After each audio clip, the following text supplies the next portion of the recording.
BNP আসুক, হোক যেই আসুক, ক্ষমতায় যেই আসুক, তাদেরকে এটা মেনে নিতে হবে যে আমাদের নেতৃত্বের কারণেই আজকে তারা ভোটে অংশগ্রহণ করতে পেরেছে। আমি চাই যে আমাদের দেশ একটা বৈষম্য যেন না থাকে, দুর্নীতি মুক্ত একটা দেশ চাই। এর জন্য আসছি। আর আজকেই তো আত্মপ্রকাশ ঘটছে নাগরিক কমিটির। তো দেখি ইনশাল্লাহ আমরা সর্বোচ্চ চেষ্টা করব অন্যান্য দলের থেকে ভালো কিছু করার জন্য।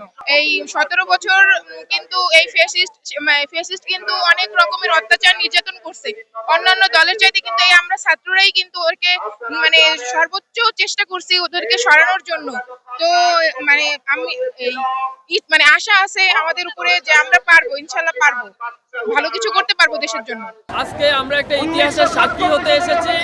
এটিকে আমরা ইতিহাস বলবো এই কারণে, কেননা আমাদের দলটা জন্মগ্রহণ করার আগেই আমরা শেখ হাসিনার মসনদ কাঁপিয়ে দিয়েছি।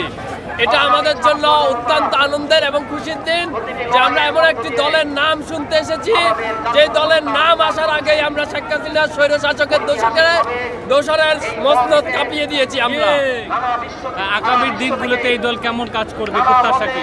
আগামী দিনগুলোতে যারাই ভোট করুক, যারাই নির্বাচন করুক, যারাই নেতা হোক, অন্তত পক্ষে ভুলে যাওয়ার কোনো কারণ নাই সামনের নেতৃত্বে আমরা ছিলাম, আমরা ছাত্ররাই সামনের নেতৃত্বে ছিলাম। এটা ভুলে যাওয়ার কোনো কারণ নাই। হোক বিএনপি আসুক, হোক যেই আসুক, ক্ষমতায় যেই আসুক, তাদেরকে এটা মেনে নিতে হবে যে আমাদের নেতৃত্বের কারণেই আজকে তারা ভোটে অংশগ্রহণ করতে পেরেছে। অন্যথায় পারত না, অন্যথায় জেলেই সারা জীবন চলে যেত।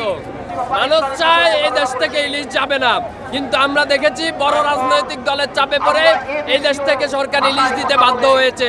সুতরাং সরকারের পাশে নয়, আমরা সবসময় মানুষের পাশে দাঁড়াতে চাই। মানুষ যদি বলে এই দেশ থেকে ইলিশ যাবে না, আমরা মানুষের পাশে দাঁড়িয়ে বলতে চাই এই দেশ থেকে ইলিশ যাবে না।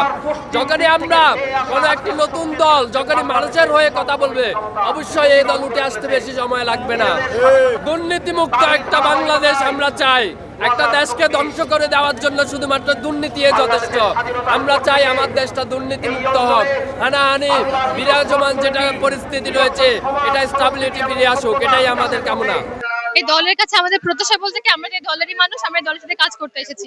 তো ভবিষ্যতে যাতে আমাদের দেশে অন্যায়, লুটতরাজ এবং গুম খুমে যে রাজনীতি ছিল এই বিষয়গুলো না আসে, আমরা হিসেব নিয়ে কাজ করব। দেশের সর্বস্তরে যাতে নাগরিকরা সেবা পায় এবং সম্পূর্ণভাবে দেশে উন্নতির দিকে এগিয়ে যায়, আমরা সেই চেষ্টা করবো, সেভাবে কাজ করবো ইনশাল্লাহ।